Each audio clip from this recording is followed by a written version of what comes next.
Oi, gente, tudo bem? Tudo bem? Sim, né? Espero que sim. Hoje mais uma aula de português chegando aí. E sem demora, nós vamos falar de um assunto que não vou mentir, tá? É necessário uma atenção maior, necessário um cuidadozinho maior, tá? Para você conseguir estudar, para você conseguir usá-lo direitinho. Nesse sentido, nós vamos seguir exatamente o que o módulo vem trazendo aí para vocês. Então, vou mostrar o material de acordo com o livro, tranquilo? Vamos falar sobre concordância verbal. O que é a concordância verbal? Tá bom? Então, vamos lá. Concordância verbal, né? Ó, concordância verbal trata das relações de número. Opa! A concordância verbal trata das relações de número e pessoa estabelecidas entre o verbo e o sujeito. Como assim, professor? Ele vem nos dizendo aqui que a concordância vai tratar da relação que há entre número, ou seja, número é o quê? Singular, plural. E pessoa, masculino e feminino, estabelecidos entre o verbo ou o sujeito da oração, tá? Então, se o sujeito estiver no masculino, o verbo vai ter que estar no masculino, entendeu? Ao fazer a concordância, consideramos o tipo de sujeito e sua posição em relação ao verbo anteposto ou proposto. Então, vai ter regrinhas específicas para quando o verbo vem antes, e quando o verbo vem depois do sujeito. Sujeito simples é a primeira regra de hoje, regra do sujeito simples. A regra geral de concordância determina que o verbo sempre concorde com o núcleo de seu sujeito em número e em pessoa. Vamos falar do núcleo do sujeito. Quando eu falo o seguinte, a casa de Maria parece bela. Veja que a casa de Maria parece bela. O que é que parece bela? A casa de Maria. Só que nesse sujeito, né, a casa de Maria, tem uma palavra que é essencial. Se a gente tirar, vai perder todo o significado do sujeito, que é a palavra casa. Casa é o núcleo do nosso sujeito. E aqui está dizendo justamente isso. O verbo sempre concorda com o núcleo do sujeito. Então, a palavra é casa. Casa está no feminino singular. O verbo parece, foi conjugado na terceira pessoa. Ela parece, do singular. Então, concorda em número, singular e plural, e em pessoa, masculino e feminino. Olha o exemplo, o Estatuto da Criança e do Adolescente, o ECA, completou mais um ano. Vamos analisar. Veja que aqui, estatuto é o núcleo. O Estatuto da Criança e do Adolescente. Tudo isso é o nosso sujeito. Aí, nesse sujeito, que é bem grandão, cheio de adjuntos aí adnominais, o que é que vai ter aqui? O núcleo. O núcleo é a palavra mais importante do sujeito. Então, estatuto. Veja, esse núcleo está no singular, o número aqui é singular, e o gênero é o quê? É masculino. Olha o ozinho aqui indicando isso, o artigo masculino. Então, está na terceira pessoa, ele, o estatuto, ele. Ele fez o quê? Completou mais um ano. Olha que o verbo completou concorda com a palavra estatuto em número e gênero. Porque, completou está no singular e foi conjugado na terceira pessoa do singular.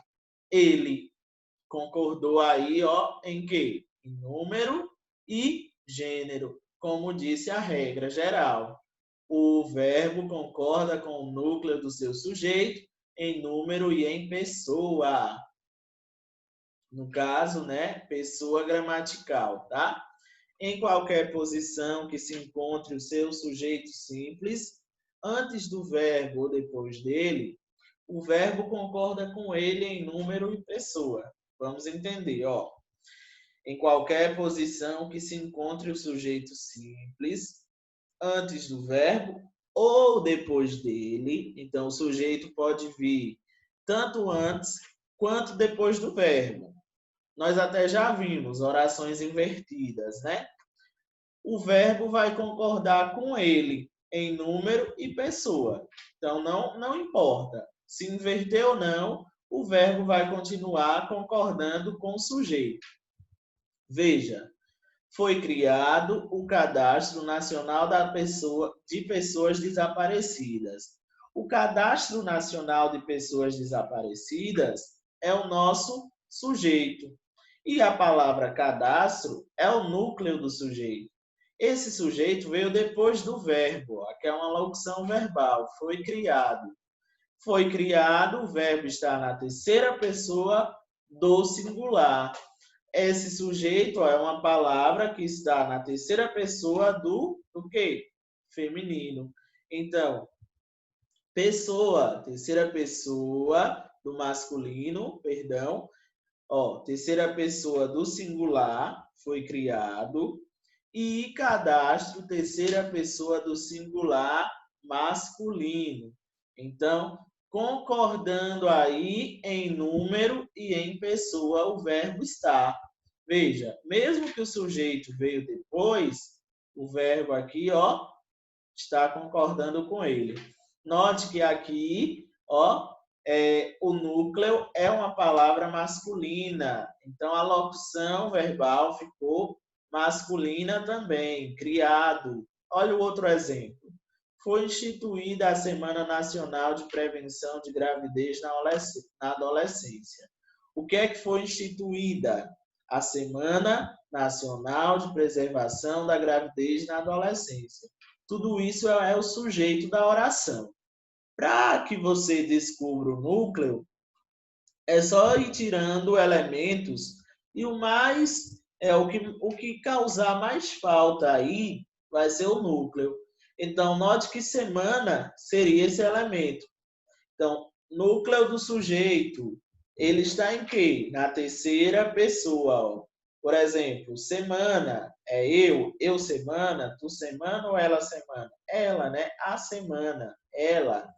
Então, ó, é uma palavra feminina. Logo aqui, ó, a nossa locução verbal está concordando com essa palavra. Está no singular e também na terceira pessoa, que é ela. Tranquilo? Então, as duas primeiras regras, tá? Entrando na regra do sujeito composto.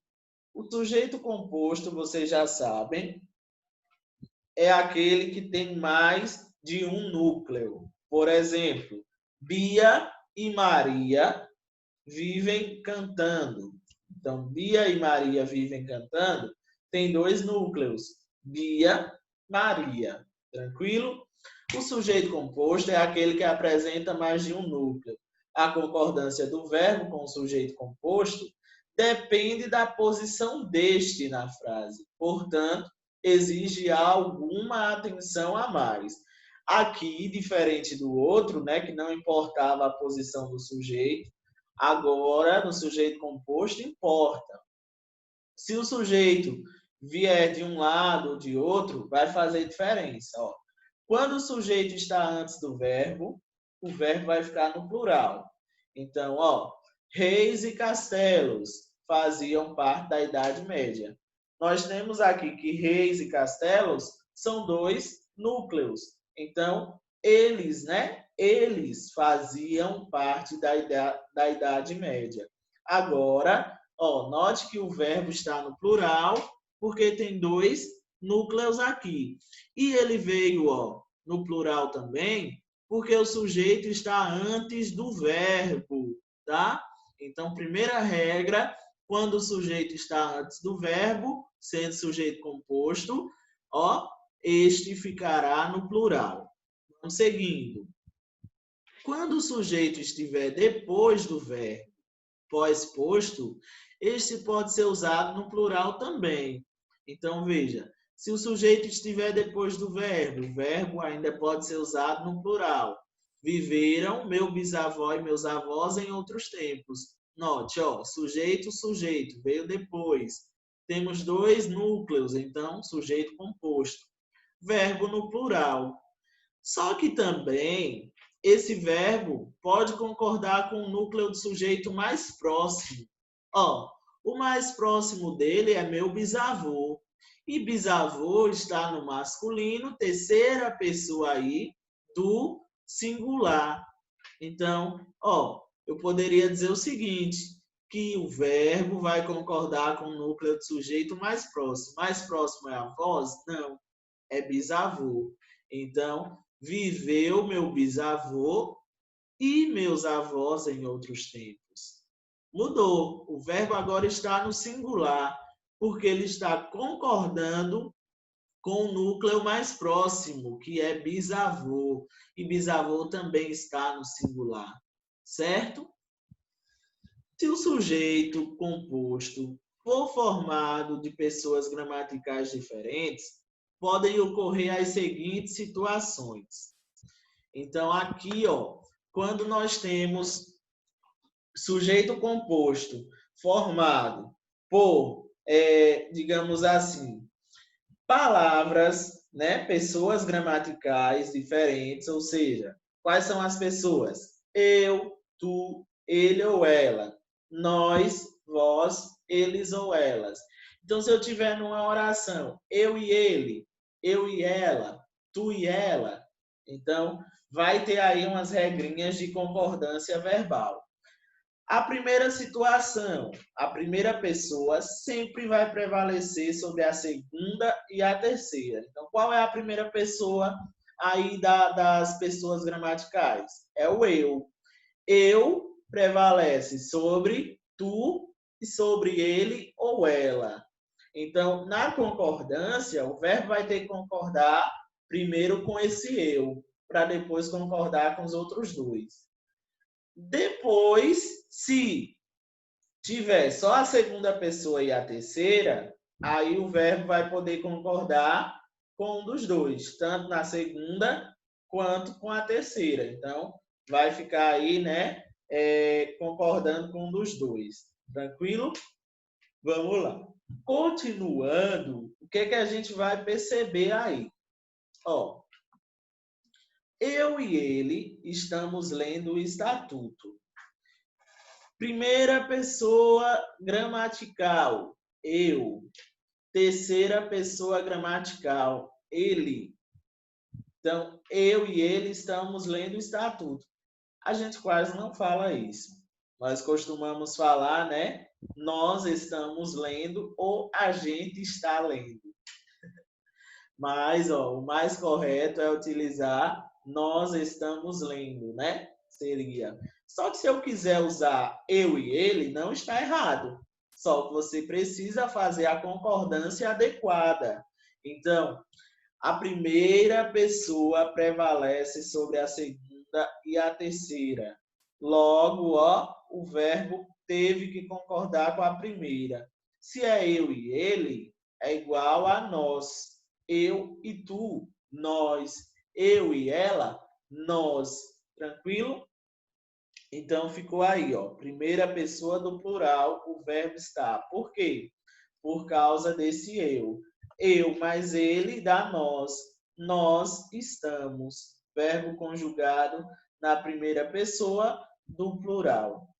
Tu mais ele ou eles. O verbo fica na segunda pessoa do plural ou na terceira pessoa do plural. Veja aí.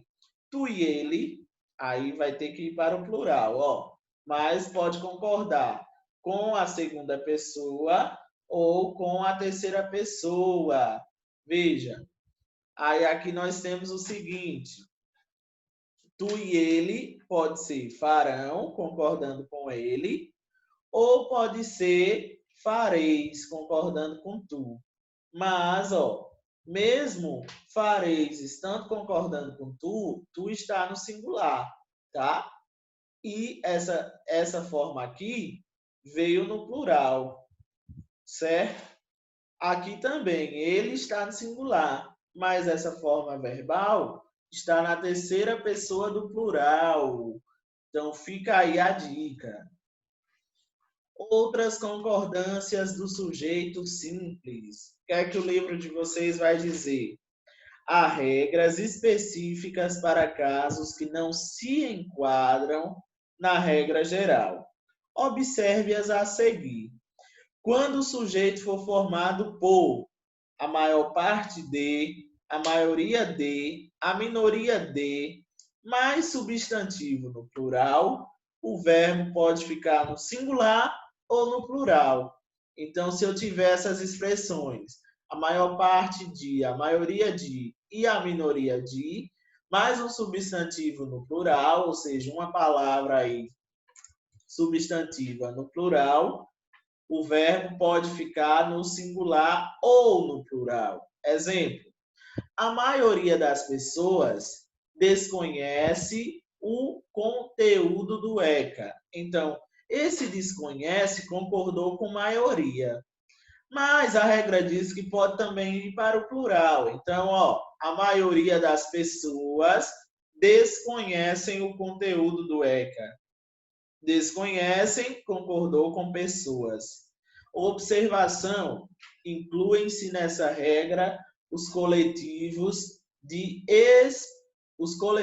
seguidos de especificativos no plural.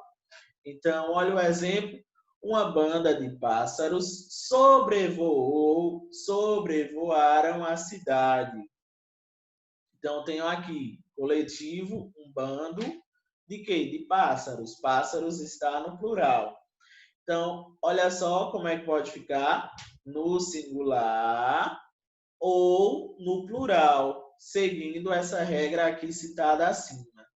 Segundo caso de concordância do sujeito simples, mais de, menos de, cerca de, mais o numeral. O verbo vai concordar com o numeral. Exemplo, mais de uma pessoa concordou com a afirmação. Uma é o que? Ó, singular. O numeral está no singular. Então, mais de uma pessoa concordou. Concordou está, ó, concordando com a palavra uma, o numeral uma. Agora, 3 já indica plural. E o verbo foi para o plural também. Tranquilo? Então, quando, ó, se tratar dessas expressões, mais de, menos de, cerca de, junto com o numeral, o verbo não vai concordar com essas, como foi esse caso. Ele vai concordar com o numeral. Então, se é 1, vai ficar no singular. 7 vai ficar no plural. Seguindo, número 3. Números percentuais seguidos de complemento. Então, o que é que a gente tem aí? Ó, o verbo concorda com a palavra, singular ou plural. Então, aqui, note, ó, 20% do imposto será aplicado em educação. Quando eu falo 20% do imposto, imposto está complementando isso daqui, que é o percentual, 20%. E ele diz que pode concordar tanto no singular quanto no plural. Ó, o verbo concorda com a palavra, tanto no singular quanto no plural. Então, 20% do imposto será aplicado em educação. 1% dos produtos, aí eu poderia usar, está fora da validade, como também usei estão, porque concorda com produtos. Certo, minha gente? Quarta regrinha, números percentuais ou fracionários, não seguidos de complemento. O verbo concorda com o numeral. 1% discordou da decisão. 80% concordaram com a decisão. O que é que ele está dizendo aí para a gente? Ó, que quando você tiver números que indiquem porcentagem ou fração, não seguidos de complemento, como foi o caso aqui, ó, 20% do imposto, 1% dos produtos. O que é que acontece? O verbo concorda com o numeral. Então, se não tem ali a especificação, sempre vai concordar com esse. Se é 2%, vai ser 2% discordaram da decisão. 1% discordou, tá? 80, como 80 é mais de 1, 80% concordaram, tá? Agora, se fosse 80% da população concordaram com a decisão, o verbo ia concordar ou com população ou com 80%, podendo ficar no plural ou no singular. Aí vamos lá para nossa quinta e penúltima regra. Com os pronomes de tratamento, o verbo fica na terceira pessoa do singular.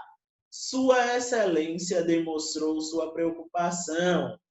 Vossa Excelência está preocupada. Veja, o verbo no singular, concordando aí, ó, com os pronomes de tratamento, tá?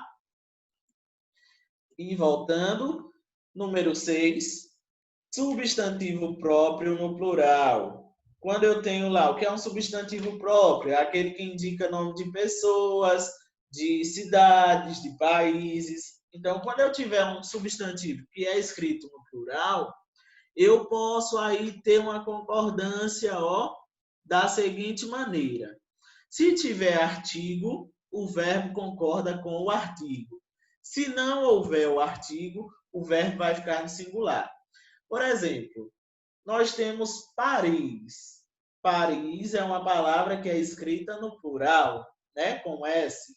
Então, se eu coloco o a Paris, tal, então vai ter que ser aí o verbo, ó, de acordo com o artigo a. Senão, ele vai ficar no singular. O caso de Minas Gerais.